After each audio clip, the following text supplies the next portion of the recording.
വല്ലാത്ത ജാതി ഊക്കൽ തന്നെ. ഈ അടുത്തൊന്നും സോഷ്യൽ മീഡിയയിൽ ഇതുപോലെ ഒരാൾ ഊക്കണത് ഞാൻ കണ്ടിട്ടില്ല.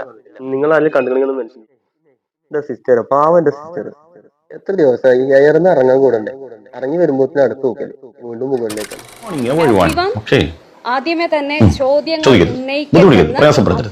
മാന്യ മഹാപത്രക്കാർക്ക് ഞങ്ങളുടെ നാടകത്തിലേക്ക് വന്ദനം. ഞങ്ങളുടെ നാടകത്തിന്റെ പേരാണ് ചോദ്യം ചോദിച്ച് ബുദ്ധിമുട്ടിക്കരുത് പ്ലീസ്. നിങ്ങൾ ഞങ്ങളോട് പത്രക്കാരെ ചോദിക്കാൻ വന്ന ചോദ്യം ഏതാണ് ഞങ്ങൾക്കറിയാം.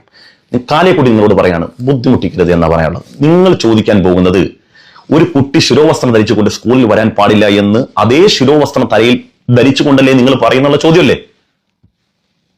ഇടങ്ങറാക്കരുത്, ബുദ്ധിമുട്ടിക്കരുത്. എന്തൊക്കെയായിരുന്നാലും ഞങ്ങൾ മാലാകന്മാരാണ്. നിങ്ങൾ ബുദ്ധിമുട്ടിക്കരുത്. ഞങ്ങൾ നന്മക്ക് വേണ്ടി, നല്ലതിനു വേണ്ടി പ്രവർത്തിക്കുന്നവരാണ്. ജീവിതം മാർഗമാണ്. എങ്ങനെ പോലൊക്കെ നാടകങ്ങൾ ജീവിച്ചോട്ടെ. Indian education, I mean, beyond the curriculum, we teach our students the culture, tradition, and what all good both Bharat and Kerala have. The human value and the importance of humanity.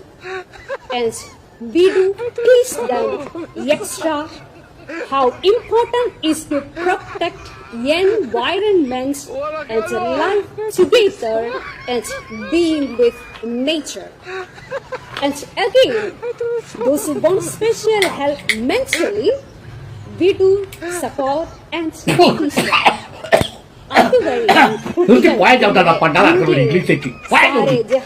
നമസ്കാരം സുഹൃത്തുക്കളെ, നമ്മുടെ പള്ളുരുത്തിയിലെ മതേതര school കാസാക്കൂസ school, അപ്പം ആ സ്കൂളിൽ നിന്ന് കൂടുതൽ മുസ്ലിം കുട്ടികൾ TC വാങ്ങി പോകാൻ തീരുമാനിച്ചിരിക്കുകയാണ്. ഇപ്പോൾ ചൊവ്വാഴ്ചത്തോടു കൂടി, അതല്ലെങ്കിൽ വെള്ളിയാഴ്ച കോടതി വിധി വരാൻ നിൽക്കുകയാണ്.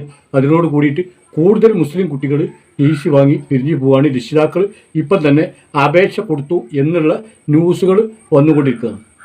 അപ്പോൾ ഞാൻ ഈ കൂടുതൽ വിഷയത്തിലേക്ക് കടക്കുന്നതിന് മുമ്പ് നമ്മളെ സുരേഷ് ഗോപിക്ക് മറുപടി കൊടുത്ത സ്വാമി ഈ സ്കൂളിനെ കുറിച്ച് പരാമർശിച്ചുകൊണ്ട് ഒരു വീഡിയോ ചെയ്തിട്ടുണ്ട്. ആ വീഡിയോ ക്ലിപ്പ് നമുക്കൊന്ന് കാണാം. മുസ്ലിങ്ങൾക്ക് ഒറ്റ തന്ത മാത്രമേ ഉള്ളൂ കേട്ടോ. അത് പലയിടത്തും തെളിയിച്ചിട്ടുണ്ട്. ഇവിടെ മാത്രമല്ല, ലോകമെമ്പാടും. പള്ളുരുത്തി പ്രശ്നം ഇപ്പോ വരുന്ന ചൊവ്വാഴ്ച പള്ളുരുത്തിയിലെ ഈ പള്ളിത്തേവടികളുടെ സ്കൂളുണ്ടല്ലോ കാലിയാകാൻ പോവുകയാണ്. TC വാങ്ങിച്ച് മുസ്ലിം കുട്ടികൾ മുഴുവൻ പുറത്തേക്ക് പോകാൻ പോവുകയാണ്. ഇവിടെ നമുക്ക് കാണാൻ ഒരു അത്ഭുതകരമായ കാര്യമാണ്. ശിരോവസ്ത്രം ധരിച്ചുകൊണ്ടുള്ള നിൽക്കുന്ന ടീച്ചറാണ് പിന്നെ കുട്ടിയോട് പറഞ്ഞത് ശിരോവസ്ത്രം ധരിക്കാൻ വേണ്ടി പാടില്ല എന്ന്. അതൊക്കെ ഒരു വിരോധാഭാസമായിട്ട് മാത്രമേ നമുക്ക് കാണുന്നതിന് വേണ്ടി പിന്നെ കഴിയുകയുള്ളൂ. അപ്പോൾ നമുക്ക് പ്രശ്നം പരിഹാരം കണ്ടെത്തി പോകണം. ചോദ്യങ്ങൾ ഉന്നയിക്കരുതെന്ന് അഭ്യർത്ഥിക്കുകയാണ്. അതെന്താ സിസ്റ്ററെ, അണ്ണാക്കിൽ പിരിവെട്ടിയോ? ഉത്തരം പറയടോ ചോദ്യങ്ങൾക്ക്. 2 ശിരോവസ്ത്രങ്ങൾ, 2 നിയമം, 2 രാജ്യത്തെ തന്നെ ഒരു യൂണിഫോമിലാക്കാൻ ശ്രമിക്കുന്നവർ ഭരിക്കുന്ന ഒരു പ്രത്യേക കാലമാണ് ഇത്. അപ്പോൾ ഇവിടെ രാജ്യത്തെ മുസ്ലിം സമൂഹം ഏത് രീതിയിൽ വിവേചനം അനുഭവിക്കുന്നു എന്നതിന്റെ അടിസ്ഥാനത്തിൽ കൂടി വേണം ഈ വിഷയത്തെ നോക്കാൻ. അതിന്റെ തുടർച്ചയായിട്ട് മാത്രമാണ്, അല്ലാതെ മാറ്റി നിർത്തിക്കൊണ്ട് ഈ വിഷയത്തെ നമുക്ക് കാണാൻ കഴിയില്ല. ആ നിലയ്ക്ക് തന്നെ കാണണം. ഇന്നത്തെ ആ പ്രിൻസിപ്പലിന്റെ ചിരി മനസ്സിൽ നിന്നും മായുന്നില്ല. ചിരിച്ചുകൊണ്ട് അവർ പ്രതികരിക്കുകയാണ്. അവർ ചോദ്യങ്ങൾ എടുക്കുന്നില്ല. ചോദ്യങ്ങൾ വേണ്ട എന്ന് പറഞ്ഞുകൊണ്ട് അവർ തന്നെ പറയാനുള്ള കാര്യങ്ങൾ പറയുകയാണ്. ഞങ്ങൾ ഭാരതീയ പാരമ്പര്യമാണ് ഈ സ്കൂൾ തുടരുന്നു എന്ന് പറയുന്നു. എന്താണ് ആ ഭാരതീയ പാരമ്പര്യം? എന്നും നമ്മൾ രാജ്യത്തെ പ്രതിജ്ഞ ചൊല്ലുന്നുണ്ടല്ലോ സ്കൂളിൽ. ആ പ്രതിജ്ഞ എന്താണ്? India is my country, all Indians are my brothers and sisters, I love my country and I am proud of its rich and varied heritage എന്നാണ്. അപ്പോൾ എന്താണ് അതിൽ നിന്ന് മനസ്സിലാക്കേണ്ടത്? ബഹുസ്വരത എന്നതിനെ മാനിക്കാതെ ഈ പ്രതിജ്ഞാവാചകം എല്ലാ ദിവസവും സ്കൂളിൽ ചൊല്ലുന്നു. അത് എത്രത്തോളം ആ കന്യാസ്ത്രീ അല്ലെങ്കിൽ ഈ എതിർക്കുന്ന സ്കൂളും മാനേജ്മെന്റും എത്രത്തോളം അത് സ്വാംശീകരിച്ചിട്ടുണ്ട് എന്നുള്ളതാണ്. ഒരു ശിരോവസ്ത്രം അണിഞ്ഞ ഒരു വ്യക്തിയാണ് മറ്റൊരാളുടെ ശിരോവസ്ത്രത്തെ എതിർക്കുന്നത്. അപ്പോൾ ആ ശിരോവസ്ത്രം ഞങ്ങളുടെ യൂണിഫോമിന്റെ ഭാഗമല്ല എന്ന് പറയുമ്പോൾ എന്റെ ശിരോവസ്ത്രം മറ്റേയാളുടെ ശിരോവസ്ത്രത്തെക്കാൾ മേലെയാണ്, അല്ലെങ്കിൽ എന്റെ വിശ്വാസം മറ്റേയാളുടെ വിശ്വാസത്തെക്കാൾ മേലെയാണ് എന്ന സന്ദേശമാണ് നൽകുന്നതെന്ന് സംശയിക്കാം.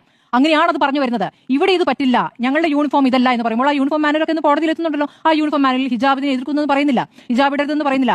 യൂണിഫോം കളറിൽ തലയിൽ ഒന്ന് മൂടി വന്നാൽ എന്ത് സംഭവിക്കുമായിരുന്നു? അവിടെയാണ് ഈ സ്നേഹം, ആർദ്രത, കരുണ, കരുതൽ ഒക്കെയാണ് പൊതുവെ കന്യാസ്ത്രീകളിൽ നിന്നും എനിക്ക് വ്യക്തിപരമായിട്ടുള്ള അനുഭവം അതാണ്. പക്ഷേ ഇന്ന് കണ്ട പ്രതികരണം, ഞാൻ എല്ലാവരെയും അടച്ചാക്ഷേപിക്കുന്നൊന്നുമില്ല, ഇന്ന് കണ്ട പ്രതികരണം അതും ആ കന്യാസ്ത്രീയുടെ ഒറ്റയ്ക്കുള്ള തീരുമാനമാണെന്ന് കരുതുന്നേയില്ല. അവർ നടത്തിയ പ്രതികരണം എഴുതി വെച്ചതുപോലെ ചില കാര്യങ്ങൾ എടുത്ത് വായിക്കുമ്പോൾ ആ പറഞ്ഞ വാചകങ്ങൾ, ആ ചിരി ഒക്കെ എന്താണ് നൽകുന്ന മെസ്സേജ്? എന്താണ് ആ സ്കൂളിലെ മറ്റു കുട്ടികൾക്ക് നൽകുന്ന മെസ്സേജ്? എന്താണ് നമ്മളെല്ലാം ഒരുപോലെ വന്നാൽ മതി എന്നാണോ? അപ്പോൾ അങ്ങനെയല്ലാതെ വരുന്നവരെ ഒറ്റപ്പെടുത്തണമെന്നാണോ? ആ കുട്ടി ആ സ്കൂളിൽ പഠിക്കണ്ട എന്ന് തീരുമാനിക്കുമ്പോൾ എത്ര ലജ്ജാകരമാണ് കേരളത്തിൽ സംഭവിച്ചു എന്നുള്ളത്. അപ്പോൾ ഇനി അവൾ എവിടേക്കാണ് പോകുന്നത്? ഒരുപക്ഷെ മുഴുവൻ തട്ടമിട്ട കുട്ടികളുടെ ഇടയിലേക്കായിരിക്കും ആ കുട്ടി പോകുന്നത്. അപ്പോൾ ബഹുസ്വരതയെക്കുറിച്ച് ആ കുട്ടി ഇനി എന്താണ് മനസ്സിലാക്കേണ്ടത്? അവിടെ പഠിച്ചുകൊണ്ടിരിക്കുന്ന കുട്ടികൾ ബഹുസ്വരതയെക്കുറിച്ച് എന്താണ് പഠിക്കേണ്ടത്? അപ്പോൾ നമ്മൾ രാജ്യത്തെക്കുറിച്ച് നമ്മൾ പറഞ്ഞുകൊണ്ടിരിക്കുമ്പോൾ അതിനൊരു പരിച്ഛേദമല്ലേ നമ്മളുടെ ഓരോ ഇടങ്ങളും? അങ്ങനെയല്ലേ പഠിപ്പിക്കേണ്ടത്?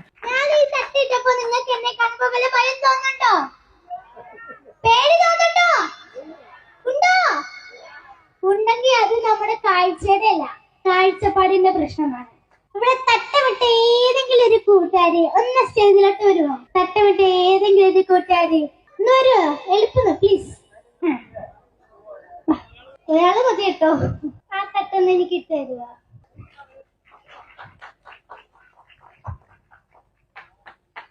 ഞാൻ ഈ തട്ടിട്ടപ്പോ നിങ്ങൾക്ക് എന്നെ കാണുമ്പോ വല്ല ഭയം തോന്നുന്നുണ്ടോ? പേടി തോന്നുന്നുണ്ടോ? ഉണ്ടോ? ഉണ്ടെങ്കിൽ അത് നമ്മുടെ കാഴ്ചയുടെ അല്ല, കാഴ്ചപ്പാടിന്റെ പ്രശ്നമാണ്. തട്ടമിട്ടതിന്റെ പേരിൽ പഠനം നിഷേധിച്ച ആ കൂട്ടുകാരിക്ക് വേണ്ടി ഞാൻ ഇത്രയെങ്കിലും ചെയ്തില്ലെങ്കിൽ പിന്നെ ഞാൻ ഇത്ര നേരം എന്തിനാ പ്രസംഗിച്ചേ? വല്ല കാര്യം ഉണ്ടായിരുന്നോ? അവർക്ക് ഇഷ്ടമുള്ള ഡ്രസ് അവര് ധരിക്കട്ടെ, ഇഷ്ടമുള്ള ഭക്ഷണം കഴിക്കട്ടെ, ഒരിത്തിരി ദയ മതി. മറ്റുള്ള മതങ്ങളെയും കൂടി ഒന്ന് റെസ്പെക്ട് ചെയ്യുക, അത്ര മതി. ലോകം നന്നായിക്കോളും. ഹായ്, എന്താ വല്ലാത്ത ജാതി ഊക്കലന്നെ. ഈ അടുത്തൊന്നും സോഷ്യൽ മീഡിയയിൽ ഇതുപോലെ ഒരാൾ നോക്കുന്നത് ഞാൻ കണ്ടിട്ടില്ല. നിങ്ങൾ ആരും കണ്ടുകണെന്ന് മെൻഷൻ ചെയ്യുന്നുണ്ടോ? പിന്നെ സിസ്റ്റർ, പാവന്റെ സിസ്റ്റർ, എത്ര ദിവസമായി എയർന്ന് ഇറങ്ങാൻ കൂടണ്ടേ? ഇറങ്ങി വരുമ്പോഴത്തേന് അടുത്ത് നോക്കല് വീണ്ടും മുകളിലേക്ക് തന്നെ. ഇനി ഞാനും കൂടി എന്തെങ്കിലും പറഞ്ഞാണ്ട് വീണ്ടും പൊന്തിക്കണില്ല. ആ തട്ടട്ട സിസ്റ്റർക്ക് വല്ല തട്ടവും കെട്ടി തൂങ്ങാൻ അല്ല, അങ്ങനെ എന്തെങ്കിലുമൊക്കെ തോന്നിയാല് നമ്മള് സമാധാനം പറയണ്ടേ? പാവല്ലേ, ഒരു CBSE സ്കൂളിന്റെ പ്രിൻസിപ്പൾ അല്ലേ, ഇങ്ങനെയൊക്കെ പറയാൻ പറ്റും? ഇങ്ങനെ ചെയ്യാൻ പറ്റും? ആളുകൾക്ക് നോളജ് കുറവായതുകൊണ്ട് അവര് എൻവയറൺമെന്റ് എന്നൊക്കെ പറഞ്ഞിട്ട് അവർക്ക് മനസ്സിലായില്ലേ സംഭവം അതാണ്. അപ്പൊ നമ്മളതൊക്കെ ഒന്ന് മനസ്സിലാക്കണം. അത് സിസ്റ്ററുടെ രോദനം ഭാവാണ്, സിസ്റ്റർ ഭാവാണ്.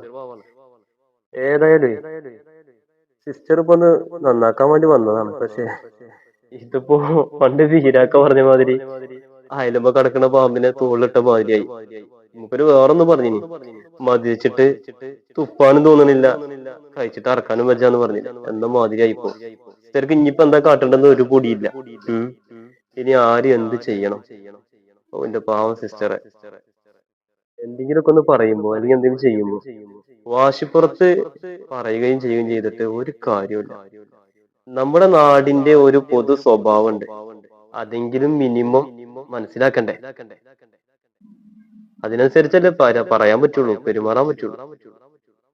ഇതിപ്പോ സംഖ്യ സമ്പാദിച്ച കൃസംഗി മനസ്സോടുകൂടി വന്നാലേ ഇനിയും നേർന്ന് ഇറങ്ങാൻ കൂടൂല. അതുകൊണ്ട് വല്ലപ്പോഴും അങ്ങ് ഇങ്ങോട്ട് ഇറങ്ങി വരാൻ അവസരം കിട്ടുകയാണെങ്കിൽ കർത്താവിന്റെ മണവാട്ടി, കർത്താവിന്റെ പുസ്തകങ്ങളൊക്കെ ഒന്ന് വായിച്ച് അവിടുത്തെ ആശയങ്ങളൊക്കെ ഒന്ന്, സത്യങ്ങളൊക്കെ ഒന്ന് മനസ്സിലാക്കിയിട്ട് വേണം പെരുമാറാൻ. ഓക്കെ, ഇതുപോലൊരു ഉപദേശം എനിക്ക് ഈ സമയത്ത് പറയാനുള്ളൂ. അപ്പോ ഈ എളിയവന്റെ ഒരു ഉപദേശം സ്വീകരിച്ച് കർത്താവിന്റെ മണവാട്ടി കർത്താവിന്റെ സ്വഭാവത്തിലേക്ക് മടങ്ങി പോകണമെന്ന് അഭ്യർത്ഥിക്കുകയാണ്.